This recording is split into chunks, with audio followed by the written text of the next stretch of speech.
Become a general of mighty armies at the Kings of War Hub. Take command of elves, dwarves and orcs in this game of masked fantasy combat on beastsofwar.com.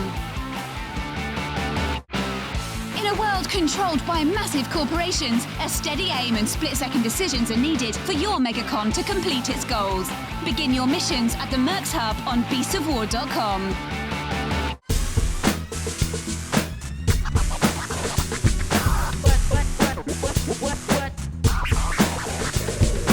Good morning, everybody. Welcome to the Weekender. I'm back. You missed me?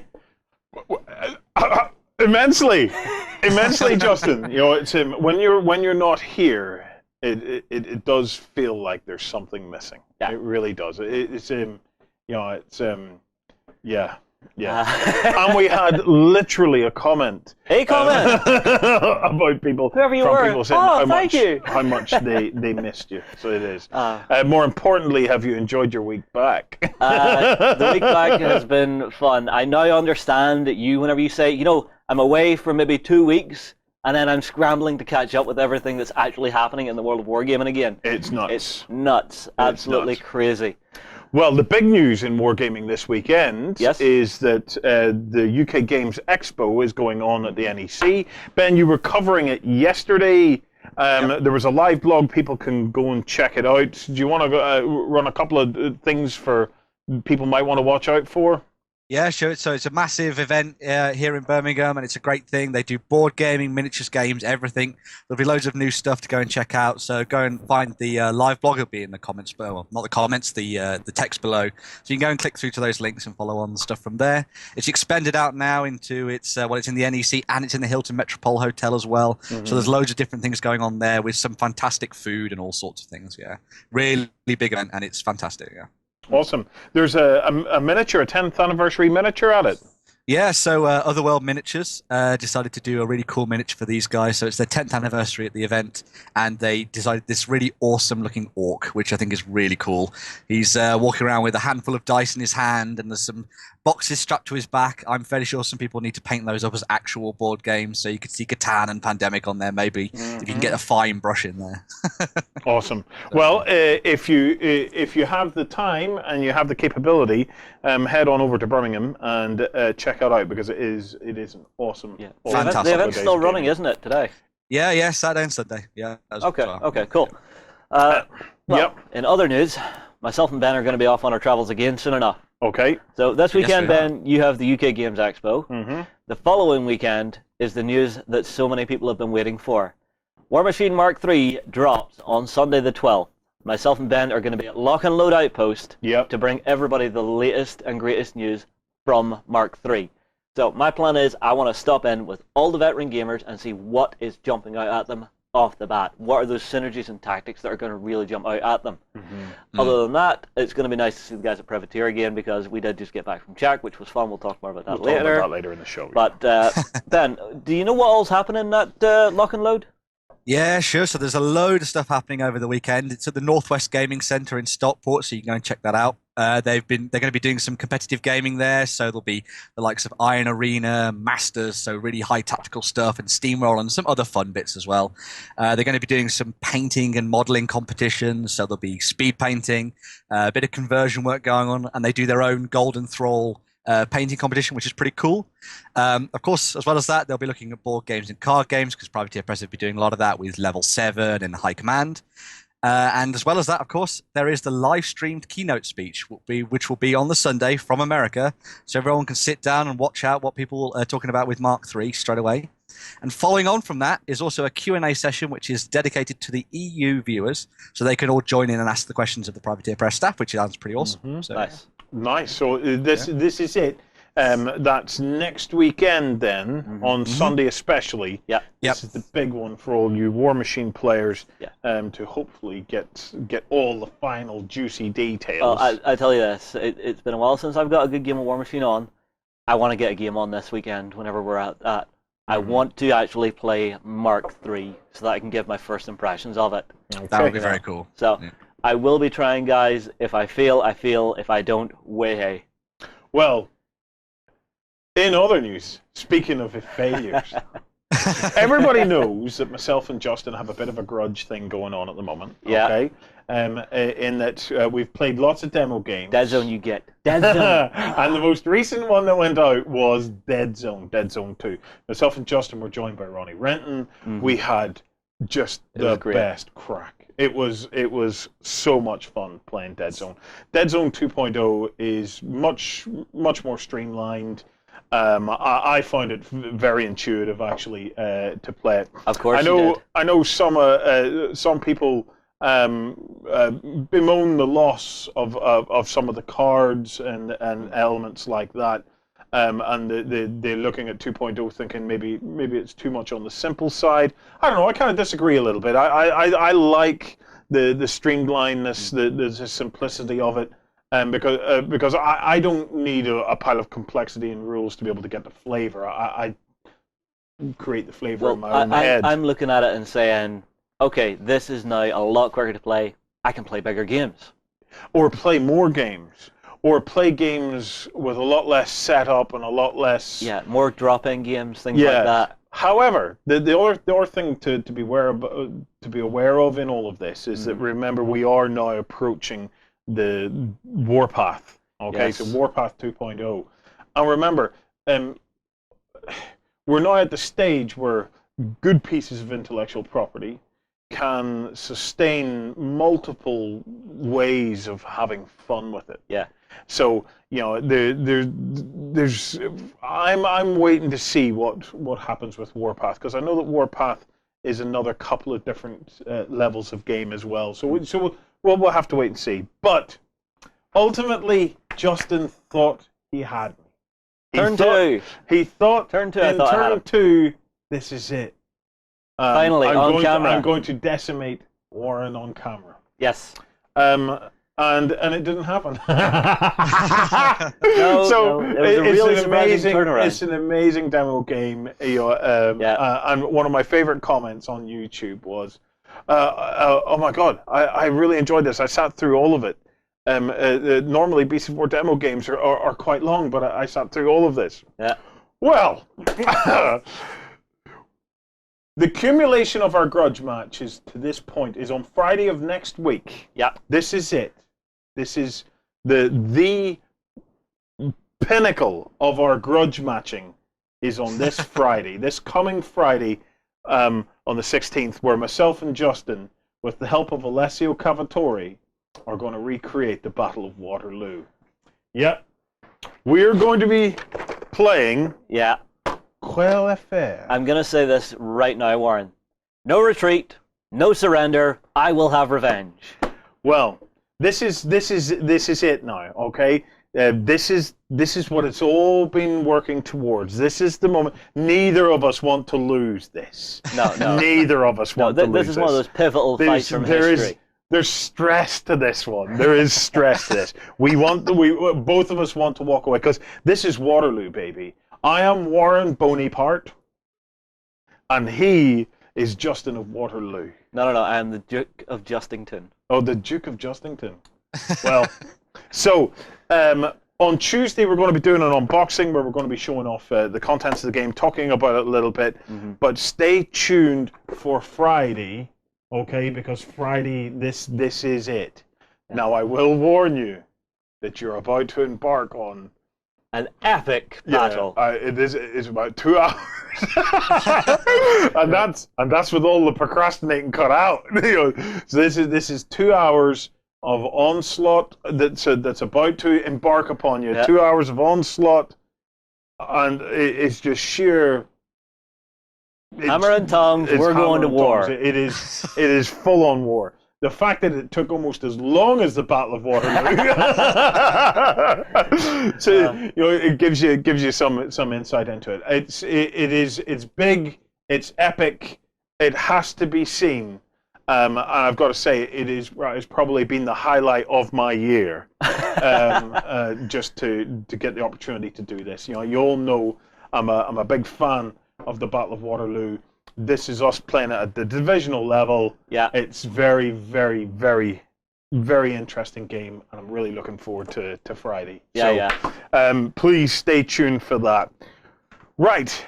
I want to get a swish in. Okay. Because I think it's time we brought Mr. Lyons in. All right. Well, I'll tell you what. We'll take a break here, and we'll tell you about some hubs. Venture into the dangerous dungeons of myth as a mighty hero and stand against the darkness. Visit the Myth Hub on beastsofwar.com and begin your story. Fight for the Iron Kingdoms as a warcaster. Take control of the mighty jacks, arcane devices, and dark sorceries to bring the fight to the Warmachine Hub on beastsofwar.com. It's time for the news this week. So, Ben, what's the first thing we've had in the news? Cool. So the first thing up is something for Bolt Action and Warlord Games, and it is the new Stummel Halftrack for your German forces, which looks very cool indeed. Ooh. John, what can you tell us about these? This is the standard late war German army half-track. This is the Hanomag 251 with an infantry support gun on it. So this is a short barrel 75mm cannon. Basically, hold on. Right, Right. go on, 75mm. Yes. Right. Which bit is 75mm? The bore of the gun. Right. So is it 75mm across? The barrel is 75mm in diameter. So it is a gun like that size. Essentially fires a 3-inch shell. Yeah, essentially 3-inch. You get it? Bring it up. Bring it up. All right. And where is this gun? It's on the front. So you see here. Oh, it is. It's like a little. It looks a little bit like a little mini Stug, doesn't it? Yep. It's like the baby Stug. It is. This is what the German army made when they stopped being able to afford building Stugs. They went, we have all these guns lying around. Let's stick it on a half-track. Yeah. Which is how a lot of military vehicles get made. Mm-hmm. We have a gun. What can we put it on? Yeah. Right. So bring it back up then. Tell us a bit more about it, John. Well, it was, as I said, because this is the short barrel gun. When your favorite vehicle, the Stug, started to be an anti-tank use. Yeah. They had the longer barrel gun on it, and they had all these lying around, but the infantry were crying out for infantry support. Is this the same gun that was on the Stug? The early model Stugs, yeah. Is it really? Yep, same gun. So the infantry needed some support because the Stugs weren't doing that anymore. They were anti-tank. Yes. So they started to put these guns on a bit of everything. So they had the version of the Puma that had the 75 on it, and then they had the Stummel, the half-track, that had it as well. What did they use this for, John? Like, obviously it's a half-track, so you'd mostly use it for transporting people around. But when you say the gun was there to support infantry, what specifically do you mean by that? This is all about having fire support with the infantry. So you would have the infantry disembark out of their half-tracks. This one wouldn't really have any carry capacity because he's carrying all his ammunition. Yeah, and the crew for the gun.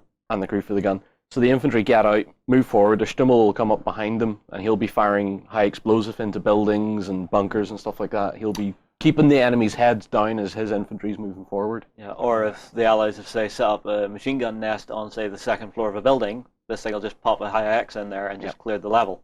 Oh, really? So that it'll take high explosives, just as he has said, and fire them into a building, just as he said. Yes. Why would you fire it in? But you decided to put it to me in a more complex way that I wouldn't have understood, only for the fact that he said.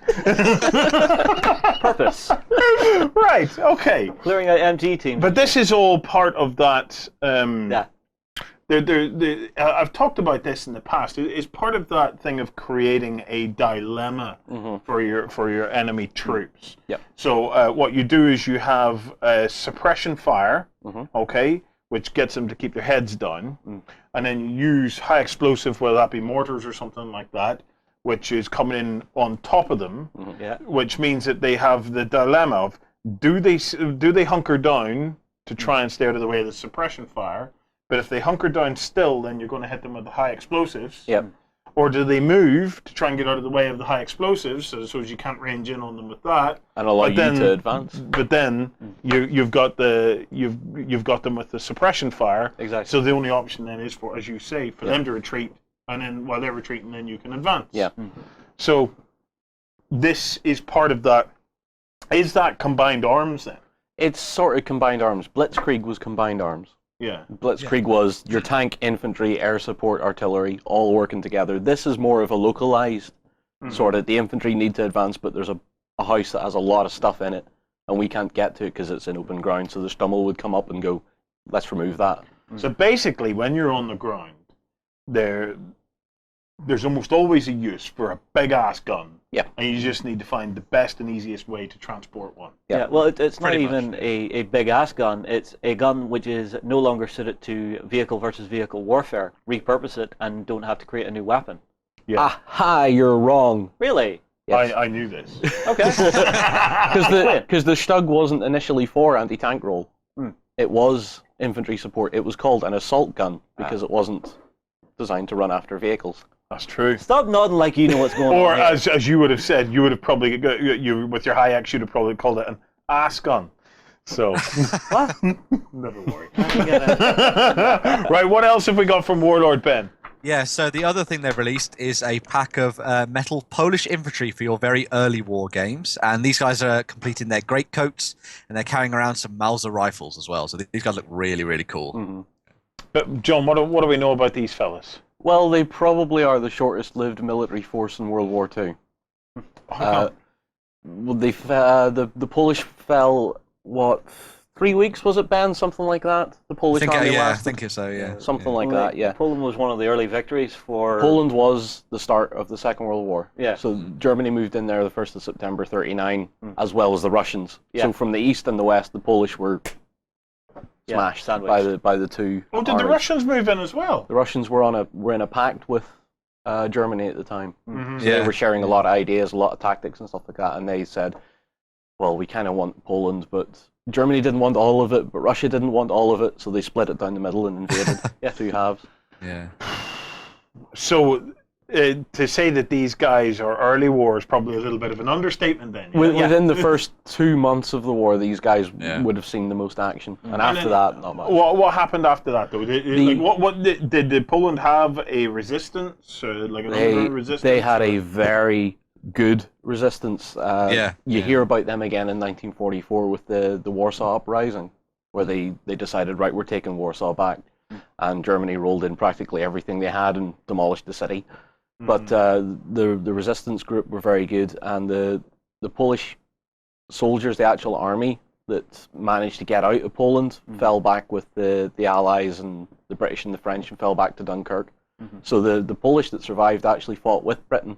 So if you had these, you could field these later in the war as well, and, as a Polish. Well, they'd be wearing British uniform, using British weapons by that point. What you could do is you could do a Dunkirk scenario. Yeah. With all the British trying to hold Dunkirk as long as possible against the early war Germans and stuff like that. Now, that would be an interesting game and an interesting table project. Yeah. Yeah. Okie dokie. Ben, what's up next? Yeah, sure. So up next is something from Foreground. They've been developing their 28mm sci-fi range a bit more, and they've got this really awesome SV hangar and repair bay that they've been tinkering with. And this is a full-on massive building to hold your walkers, your battle suits, and your mechs. And it's just packed with loads of interesting details, huge space to play inside of, and everything like that.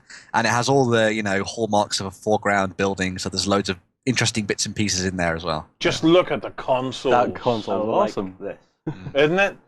No, we were looking at this at Salute. Yes. They had a prototype version at Salute. Yeah, we actually got lucky enough to give one away. Somebody was lucky enough to get one. But it is just an awesome terrain piece. That it's just massive though. It is really really massive. Is it bigger than the hangars we have in here? Yes. I think so, yeah. Yes. Yeah. Oh, yes. okay. It is. It's easily like this size. It's almost a gaming table unto itself. It's Pretty much, Here, yeah. Dan, or John, you can actually see it's standard size for 28mm. Yeah. So if you imagine 28mm guy standing in there, it's really fairly hefty. sizable, yeah. Really hefty. It's a beast of a piece of terrain. We also have a sneak peek at what they're working on at the moment, which is the Karagheim dwarf range. Is that how you pronounce it, Ben? You know your...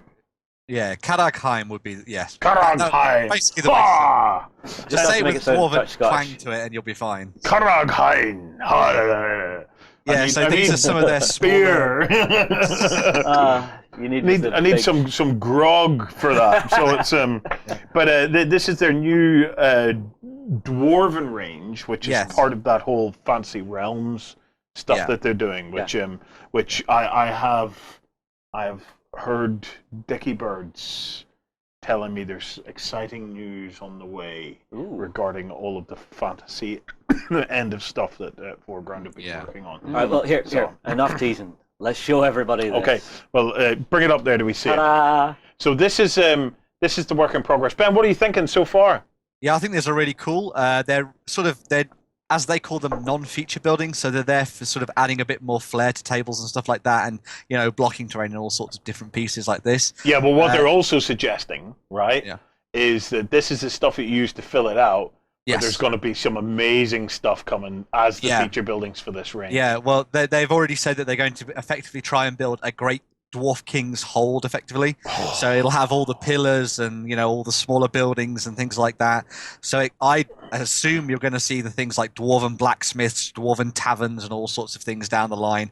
You know what the guys at Foreground are like; they just go crazy with this kind of stuff. But yeah, they've done some really nice work on these buildings. I really like the details with the runes on the pillars and the scroll work around the tops of the roofs and things. And obviously, they've gone down the path of having the nice geometric shapes and stuff as well, which is really cool for dwarves. So it'll fit in with pretty much any dwarf army you've got, really. So yeah. I have an interesting one for you, because and here's a challenge. If you're watching this Foreground, I wonder can you rise to this one? When I was looking at those, I was thinking, do you know what? I would really like to try and put some kind of a stone texture onto them. So I was initially thinking along the lines of the Magimix type thing. But then, do you guys remember some years ago, Games Workshop had a spray called Rough Coat? Yes. Remember we used to use Rough Coat on our tanks? Well, we tried to use Rough Coat. That kind of cast iron kind of a feel. Okay. Yeah. So Rough Coat was a spray that basically gave you a textured finish. Okay. Yeah. And I know that Foreground obviously have all the coloured finishes and things like that there. But I wonder if your science buffins in there have ever thought of some kind of a textured finish. For like to almost give it a textured stone type of look. So what, you would have your sheet of material already textured, and then it would just be burning out the shapes into it, and then building from that? Yeah, they would do it the same way, but as well as applying a colour, there would be a texture applied to it as well. And I wonder if such a thing is even feasible. Maybe. So, it should be. So there's one for you. Right, what's next, Ben? Cool. So the next thing is from Gale Force 9. They've been showing off a lot of stuff to do with Star Trek Ascendancy, which is an absolutely fantastic board game. We had a lot of fun talking to John Paul Britigotti about this. We did. Everybody's been having a lot of fun with this at like the conventions and things. And they said that during the first printing of the game, so during the launch edition, there will be 15 special cards included in the box that will be all to do with the original series of Star Trek. Oh, very nice. So this means troubles with tribbles and all sorts of things like that, yeah. So very cool indeed. I am really, really looking forward to the launch of this game. As 4X games, this one's a 4X, isn't it, Ben? Just before 4X game, yeah. It's like high X, but it's 4X. Never worry.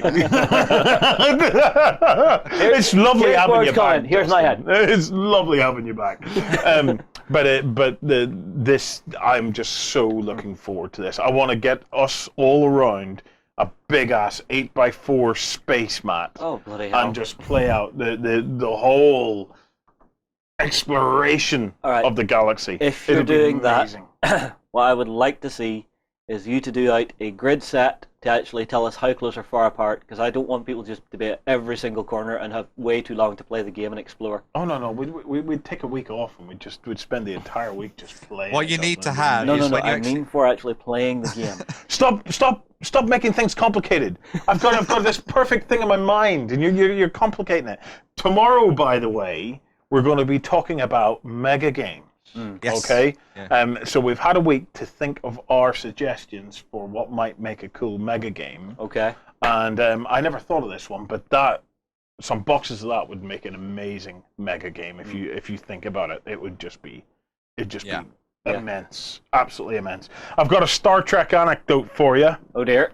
So earlier in the week, I sat Manny and Savannah down to enjoy Star Trek with me. Okay. To enjoy Star Trek. So the original. The next stage of education. No, the J.J. Abrams one, because it's more flashy and stuff like that. All right. Hold their attention. Savannah and Manny both adore Star Wars. Okay. And for both of them, their favorite character is Rey. Shame on you, Disney, for your lack of foresight on how epically good that character is. Rey is probably, for me, one of the finest characters ever in the Star Wars franchise. And the fact that you have practically bugger all merchandise related to her just shows your sexism. It's a disgrace. Anyway, rant over on that one. Where'd that come from? Well, it comes from two kiddies that just absolutely love the character, and I'm a big fan of the character myself. She showed great strength, you know, a wonderful sense of just a well-played character and a well-written character. I'm a big fan. One of the finest female leads in the last, 10 years maybe? Well... Since Alien? Sorry, well, I've only been comparing it to Star Wars. It's probably one of the best characters ever in Star Wars, let's be honest. A lot of the characters are fairly one-dimensional in Star Wars. I happened to really like the portrayal of Rey. Then when you've got kiddies who love the portrayal of Rey, and you go into a toy store and all you can find is flipping the male aspects of the movie, you start to realize, hang on a second here. She was the star of the bloody movie. And where is the Rey dolls and things like that there? They're not there. Pure, utter from the executives behind the merchandising on that one. Fair enough. Disgusting. Peace said. Okay. However, so they already love Star Wars, okay? And then I knew I was going to have a bit more of an uphill struggle with Star Trek. Because Andrea had already given it this year of, no, don't put Star Trek on. And of course, Savannah had overheard this over the years because, you know, I enjoy watching Star Trek. And Andrea doesn't. She watches horrendous hospital shows that just, it's really, really, I hate them. Doctors, Casualty, 24 hours in A&E. Yeah, and one's about babies being born and stuff like that there.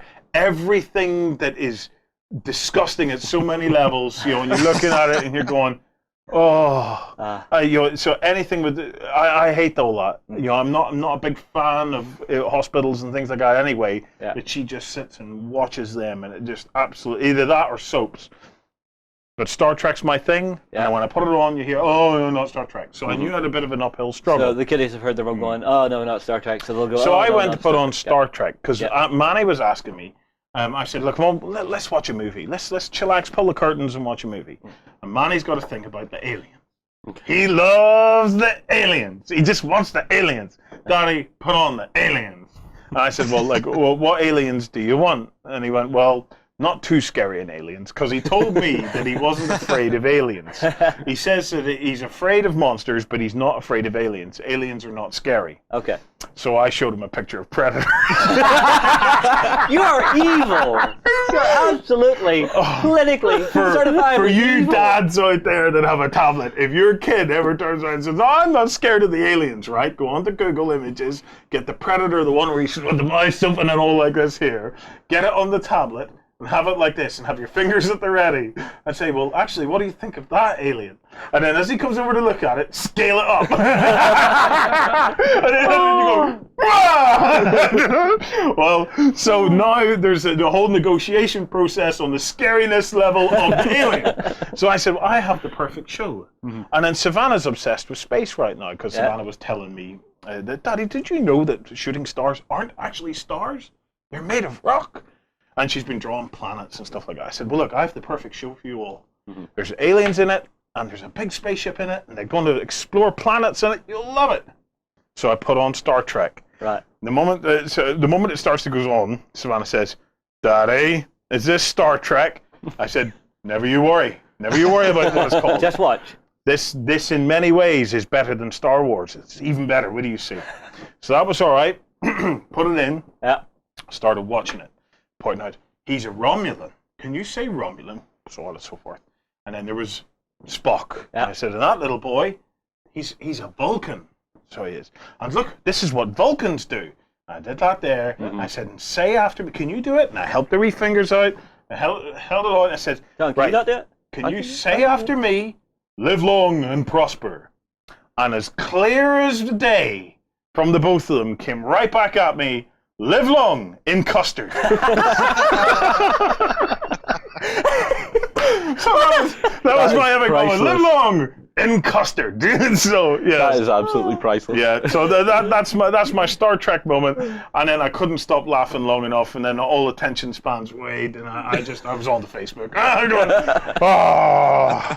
Right. So yeah. Anyway, Star Trek. So I'm really looking forward to the game. Yeah. I think it's a prime candidate for a game that you could play with a bunch of friends and have a big Star Trek-y exploration weekend. I think that would be kind of cool.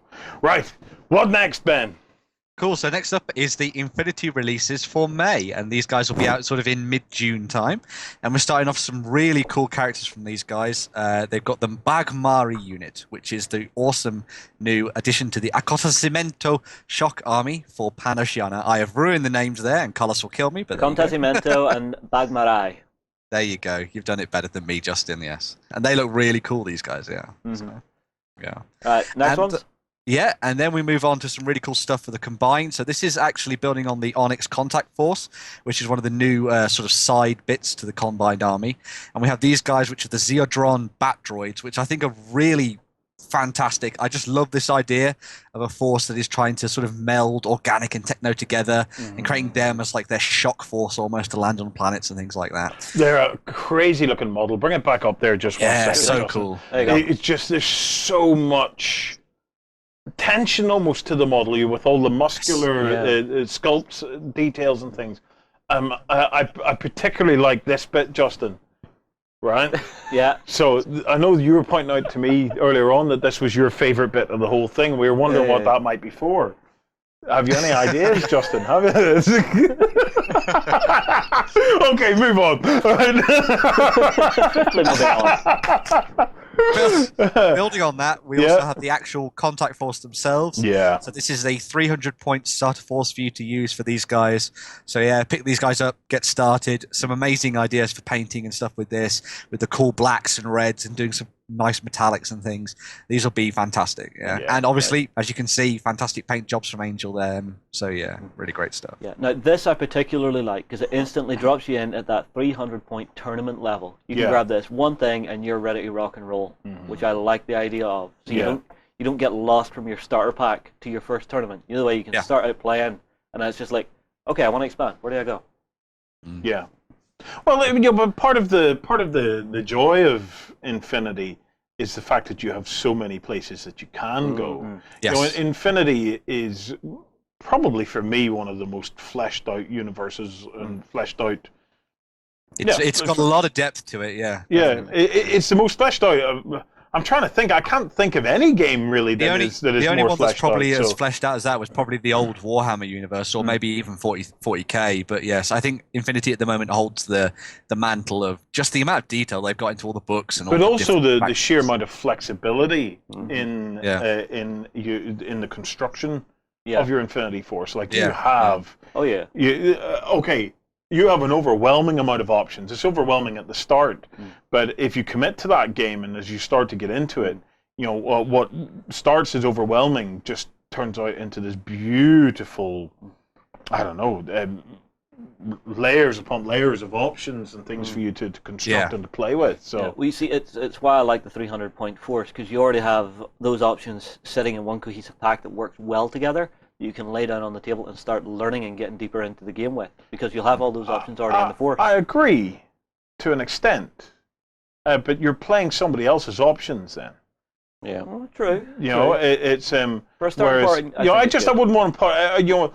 It's nice to be able to pick a 300-point force up and then get stuck into it. But you remember Infinity.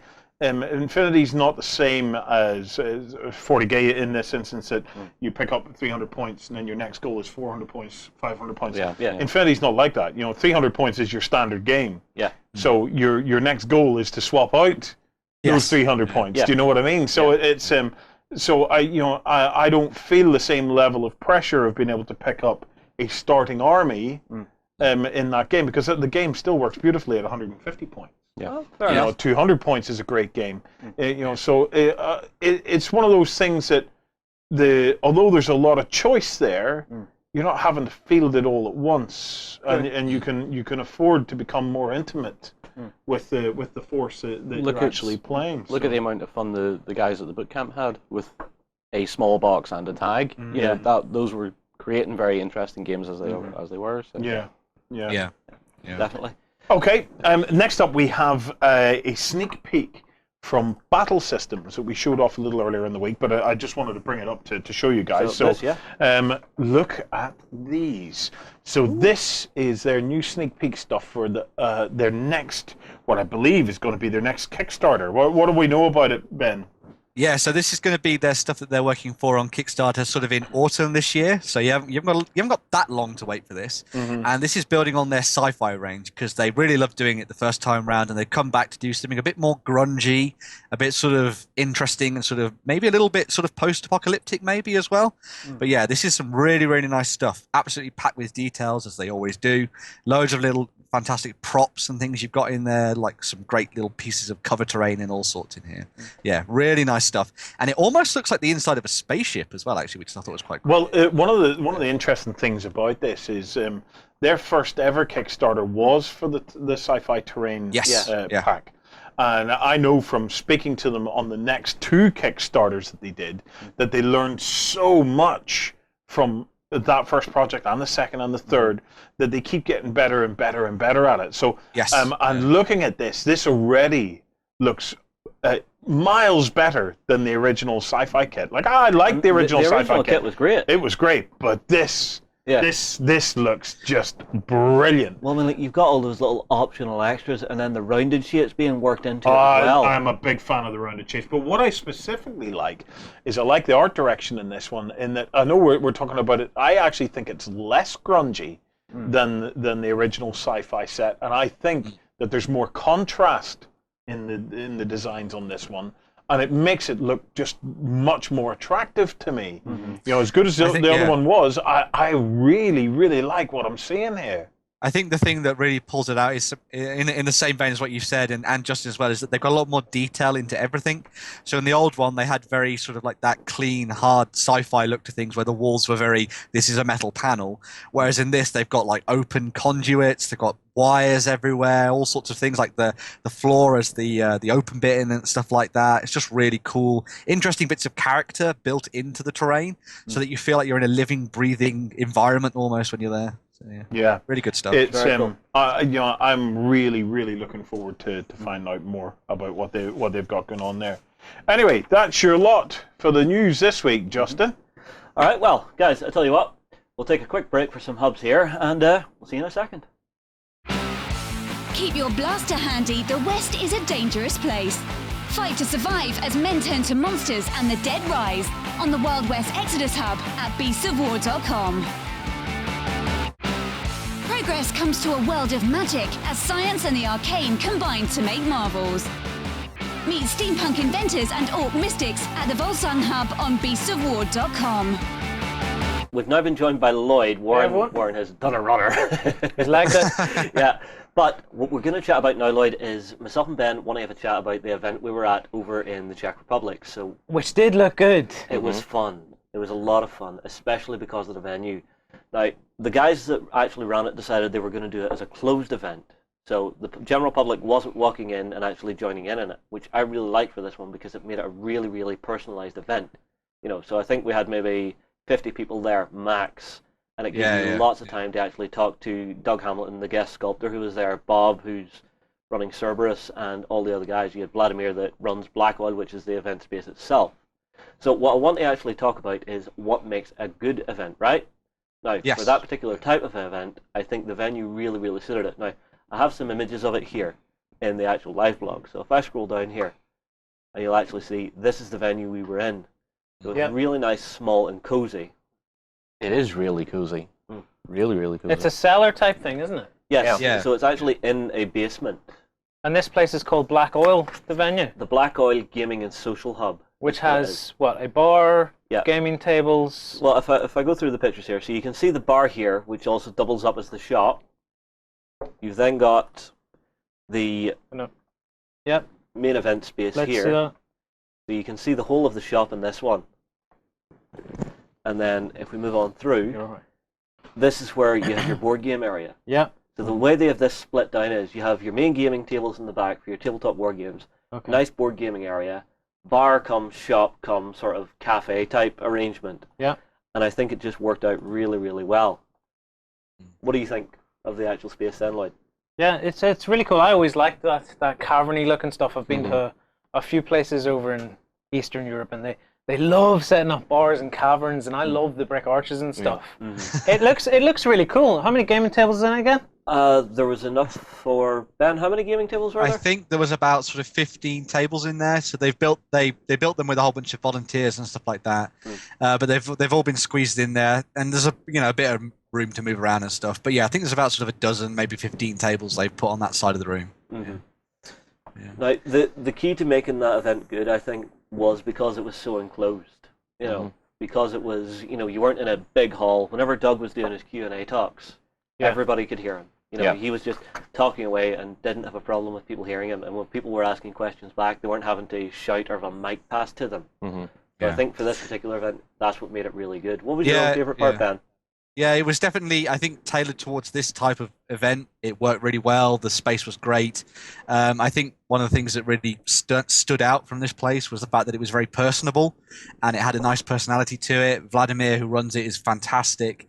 And it did that thing that I think a lot of venues start to look at when it comes to hosting events and stuff like that. And that's providing a great atmosphere, good food, nice, comfortable places to sit and enjoy yourself and stuff like that. So that the gaming feels like it's almost helped by the atmosphere and helped by the location, rather than sort of just feeling like it's plopped and landed in there in the middle of nowhere effectively. So yeah, I think they did a good job of tying it all together, which was cool. That's one of the things I like about the looks of this, right? A lot of tournaments and things like that, you'll go to them and it's a hall that's been rented. Yes. Yeah. They've erected some tables and stuff, but it always just looks like a rented hall, a rented church hall and stuff like that. Which, isn't a bad thing, but it does miss that atmosphere of we're dedicated to gaming. This is relaxed. We're not going to have to, at the end of the event, suddenly pack everything up and ship it out. It's a hobby home. They can put cool pictures on the wall. Well, then, when you look at this, you can see they have their gaming tables fully laid out in there. We actually had the guys from Marcus Miniatures in there painting up some of the new stuff as well. So, there's enough space in there to bring a few guests in. Without it just being overcrowded and getting lost in the crowd. And the other thing is it's got personality because it's got that rough and ready look to it. Like it looks like they've made gaming tables out of pallets. They have. Yeah. They've got those slots at the side where you can put your dice in and your dead models and stuff like that. I love the stringed up light look. There is one important reason it was built from pallets, and I will tell you exactly what it is right now. Go on. So that they can fit the beer mugs into the side of the table and not have them on the table. Because they've got is it like a big Stein? They've got things? the big glass mugs, and then some other guys who are actually full-on members actually have their own personalised mug. So they actually just have their mug sitting on the shelf waiting for them to come in. Of course, they did one or two specialist ones with insults on them that they just pass out to random people that they don't like.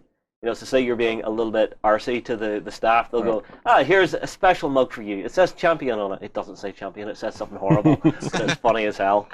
One of the other things I think is important to note with this is that I know that sort of when they're planning events in the future, they're looking to take up additional space in other parts of Brno, and it sort of plays a little bit into the they're going to be renting out a larger space to do some bigger games and things like that.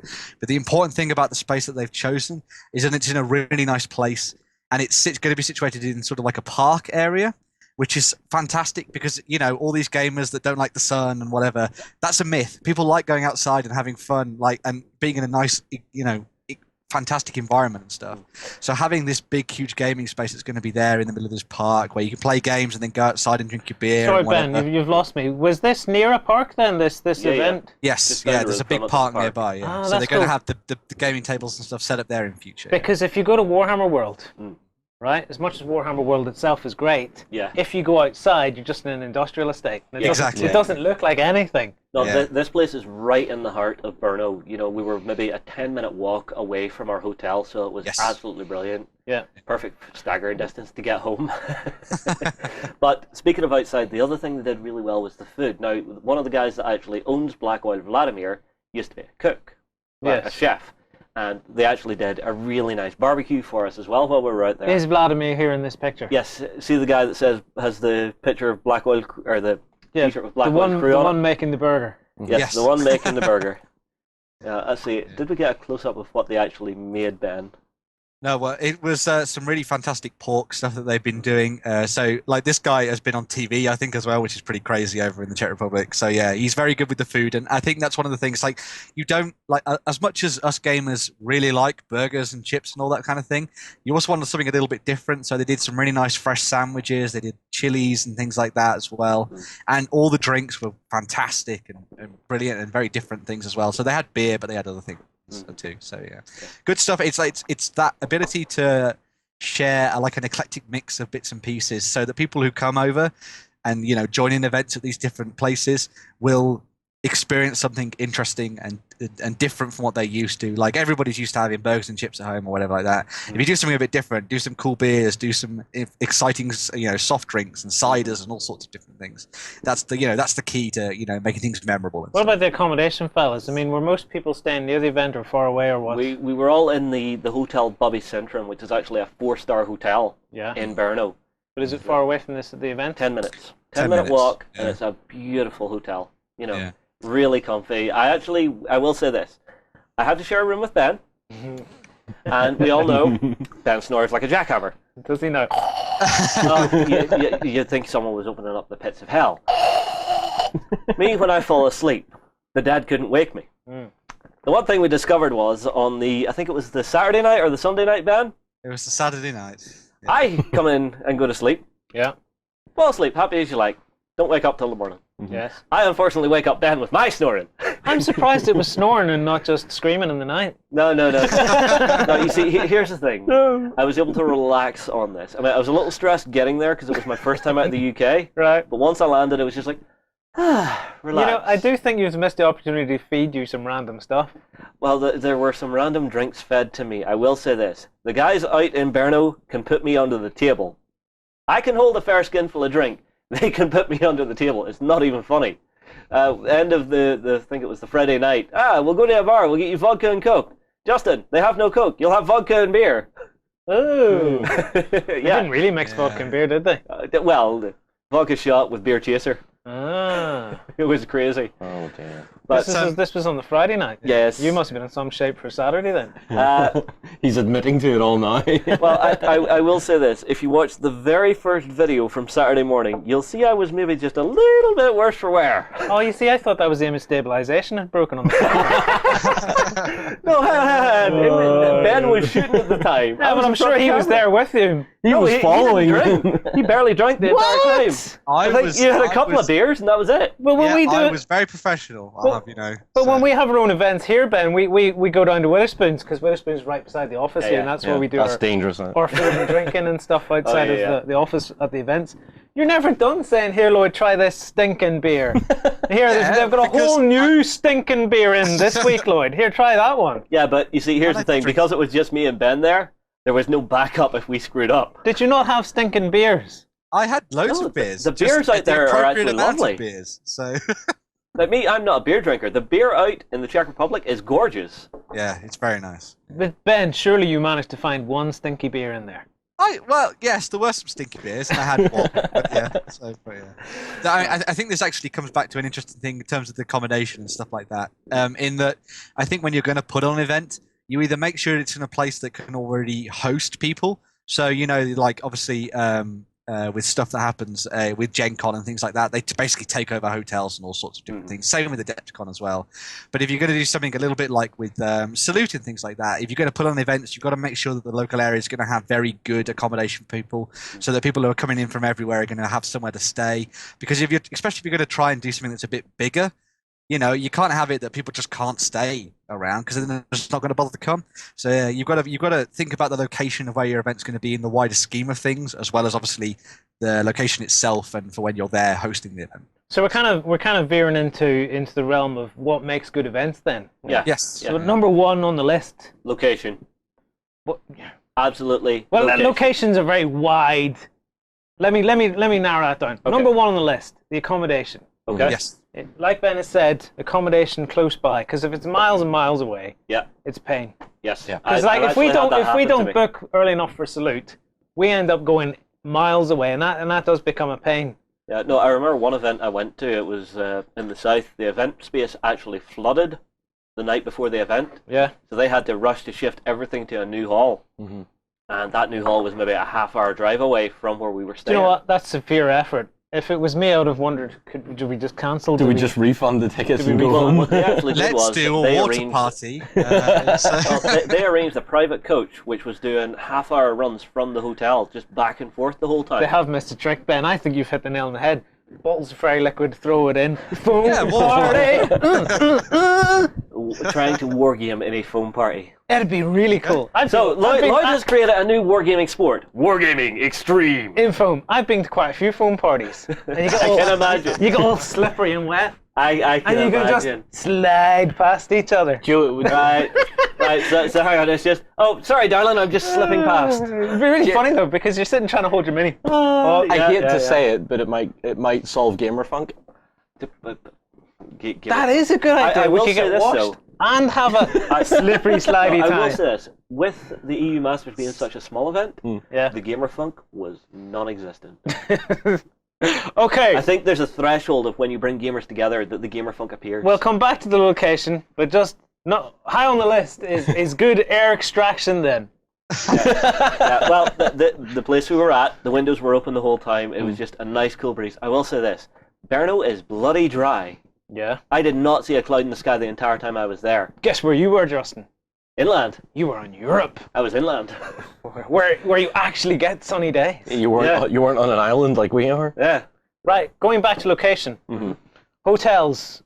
Yeah. Where you're staying is important. Yep. Traveling there is obviously important. Yep. How was it for you guys getting from the airport to the event? 450 crowns each way.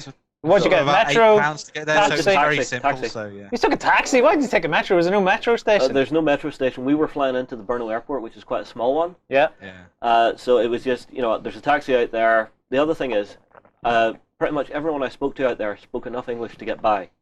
Now, I'm not great with other languages, so that was just, hallelujah, I am happy. Let's see. Would Justin be good with other languages, considering he's never left the UK before? They tried to teach me French at school. They failed.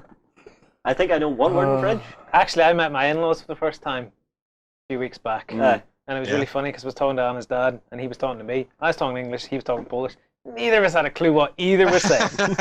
And then I got Anna to translate, and it turns out he was saying that he'd learned Russian at school and I was saying I'd learned French at school. Right, both of us struggling. Ships in the night. Useless. Ships in the night. What a useless languages for us to learn. You see, that's an important thing though, is having your event staff being able to communicate to everyone who's coming there. Now, everyone at that event spoke English, so it was that was the common bridging point between everybody. I am just going to come out and say, because we're in Northern Ireland, QCon. Yeah.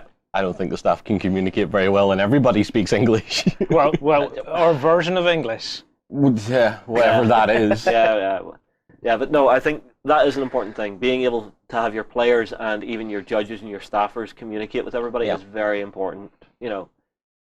Not that there's anything wrong with speaking their own languages. No. He's like, it's fine so long as you speak English to me. No. I'm not saying you have to speak English. I'm saying you have to have a common language to actually work with. Which is English. Yeah. It depends on the scale of the event. No, it's really, not. It's mathematics. Because we're wargaming, you're rolling dice. It's mathematics. The other thing is a lot of people over in the Czech Republic speak German as well. Yeah. Because it's close by.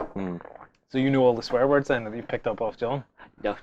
I'm not using this. I am not getting kicked out of the Czech Republic for cursing at someone. Oh dear. Right. So, where were we?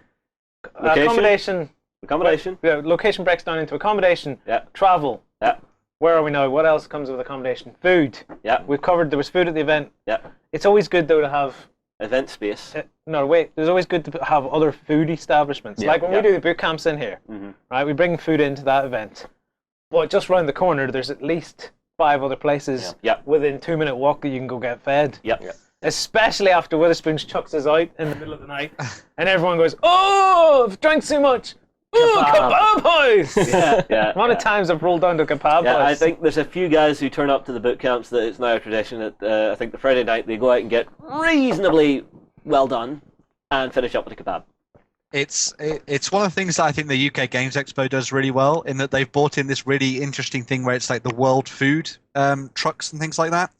So they bring in all sorts of different things. So you've got sort of African food, American food, stuff from all the way in the Far East. So you've got China and Japan, Indonesian, Malaysian, all sorts of different things. So it kind of proves to people that, that we're not all burgers and chips eating people. We do try and eat some vegetables every now and then, I suppose. Apart from Justin. Good luck with that, getting Justin to eat vegetables, Ben. No, I actually have a story. Oh, I have a story. So, one of the days, myself and Ben go for lunch in the hotel we're staying in, right? Yeah. Now, our waitress comes up. Unfortunately, one of the few people I've met who don't speak very much English. Okay. I order a plain burger. Doesn't speak very much English. I pointed. You didn't go burger on plain or anything silly like that, did you? No. Burger the bread und plain. No. What I did was, I said burger plain. She was just like, huh? Okay. Bread, meat, bread. Her reply, okay. Bread, sauce, no. Bread, meat, bread. Okay. Basically, Justin you got it right on the first time. Ever, but got it right in one shot. Better than eating at a restaurant over here. You are a terrible tourist. Oh, I know. You really I'm horrible. are. And then when it came Please tell me you filmed some of this. No. You didn't film this? No, this is not an idiot abroad. Joey, his next event that he's away in a foreign country, we have to just implant a GoPro onto the side of his head that he just can't remove. It just constantly streams back to be sore.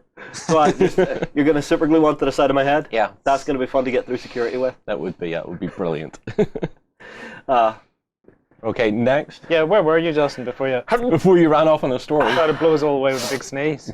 Well, I think one of the other things that makes a great event is having souvenirs to take home with you.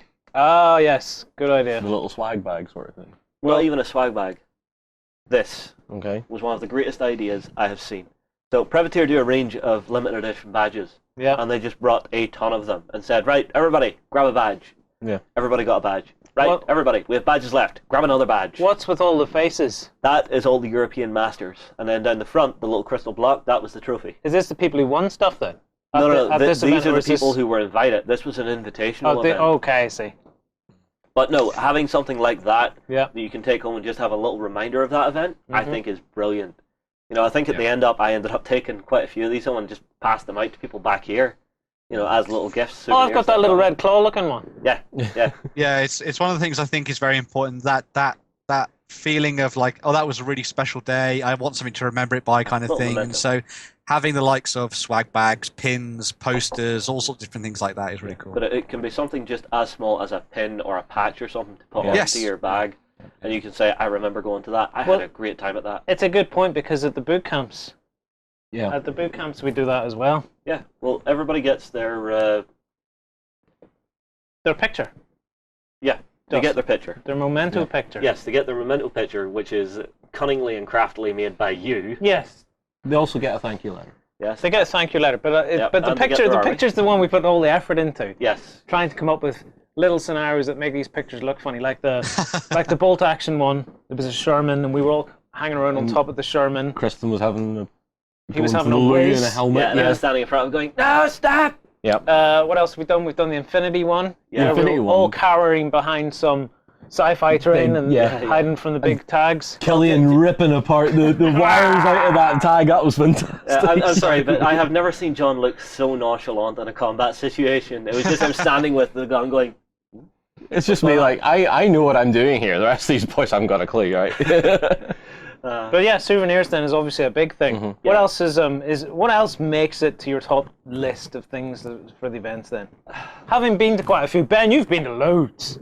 Yeah, I think one thing that specifically is very important for when you're doing proper wargaming tournaments is to have tables that are just are cool and covered in interesting terrain and things like that.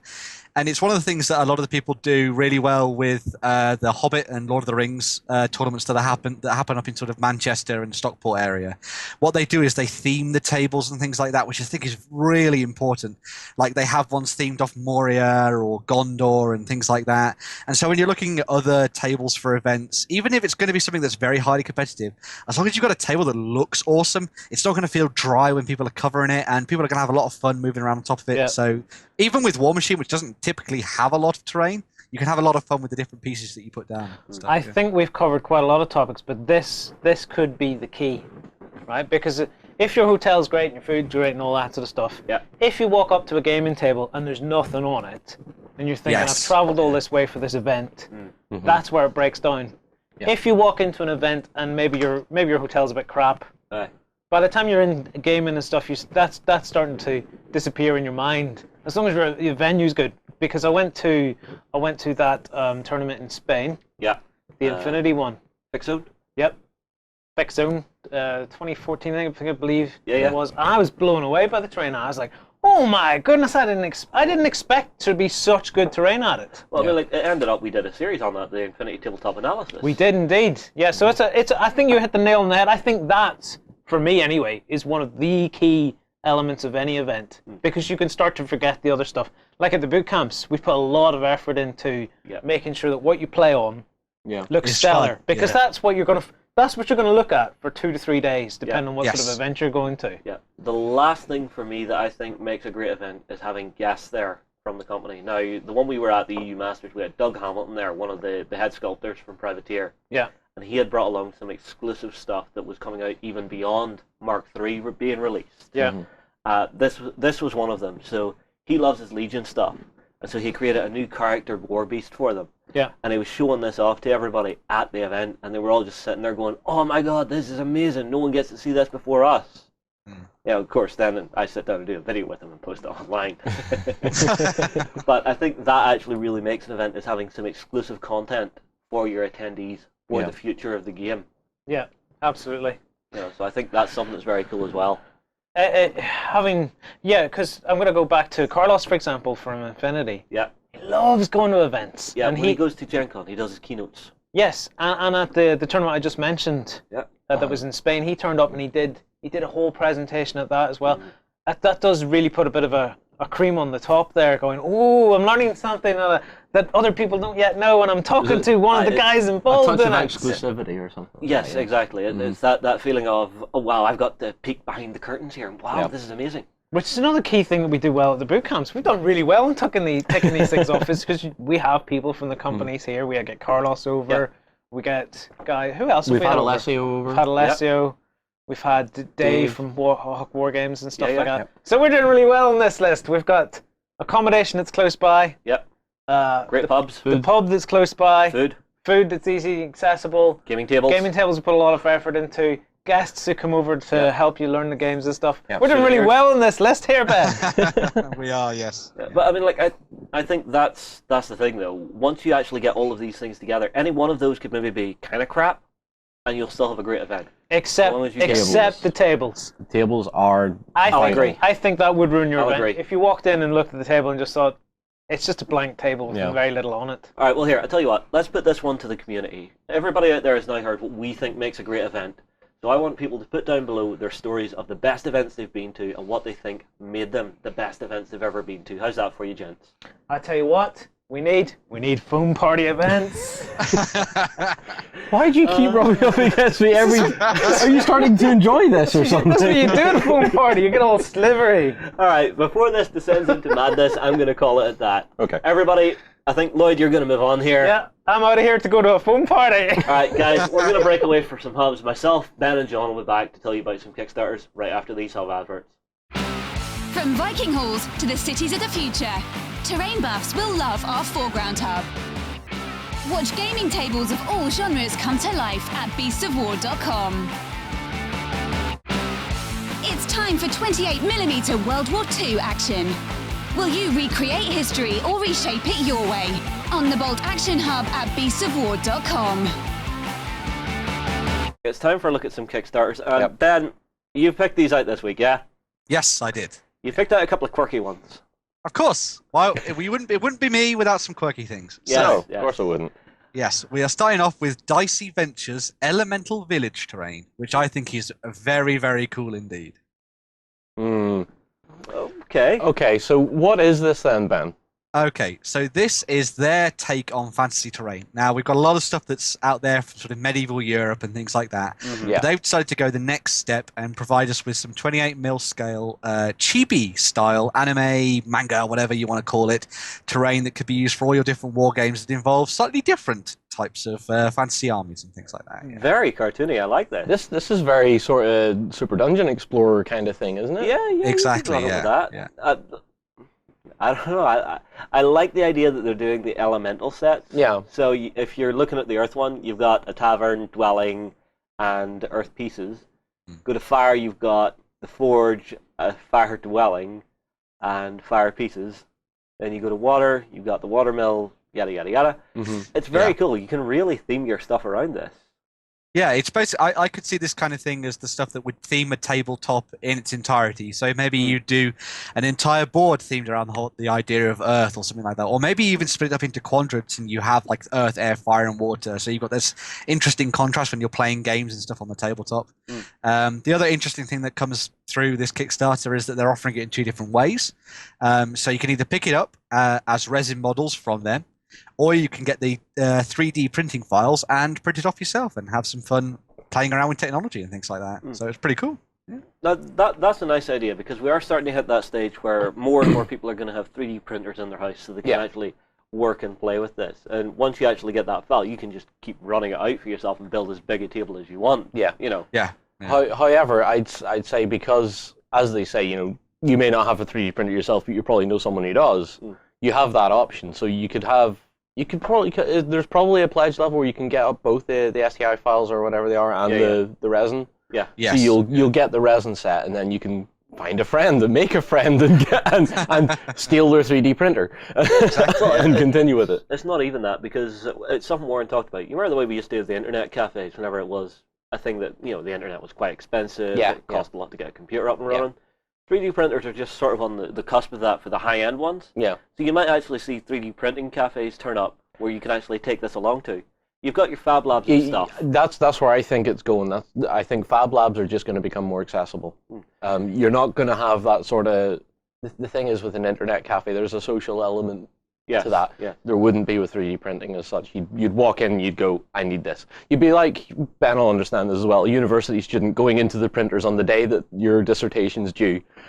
There's no one talking to each other. They're all just handing over SD cards and pen drives to the poor, sweating, tired staff that are just like, all right, do you want it bound now, or do you just want the print out? It'll be a bit more like that, I think. You see, it's why I like the Fab Labs, because it actually teaches you about the 3D programs and stuff that you're actually going to be working with. Now, I'll assume you can't adjust these once you have them, because it'll probably be a locked-off file.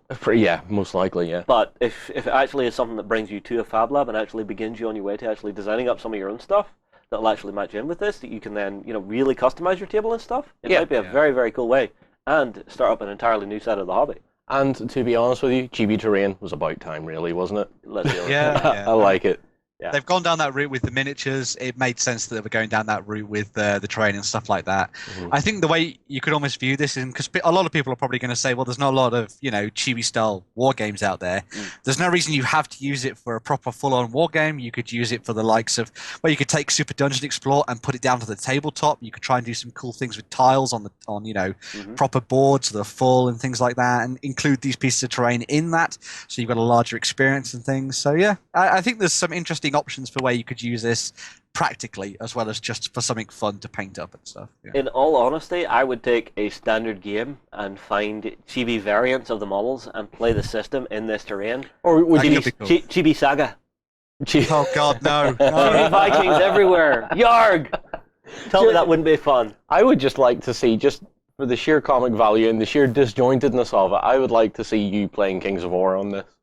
Yeah, I could do that. I think that could be quite cool. It would be very sort of World of Warcraft-esque sort of thing. You very serious, buff-looking characters in amongst this slightly funky-looking background. Oh. Yeah, but say you actually were a dad like Warren. He loves creating tables for his kids and actually creating games for them to play. Yeah. This terrain would be perfect for them, because it's got that bright cartooniness to it once you have it painted up, which I think would really sit well. Well, have we covered this one? I would say we've covered this one. Right, Ben, what's your next one that you chose here? Cool. So the next one is something that I think is pretty cool right now. People love barbarians. People love role-playing and skirmish games. So the guys that are behind this project, Barbaric Splendor Miniatures, have come up with this range of 32mm barbarians for you to use in such games. And the cool thing about this is it's almost like a collaborative effort between a whole bunch of different studios.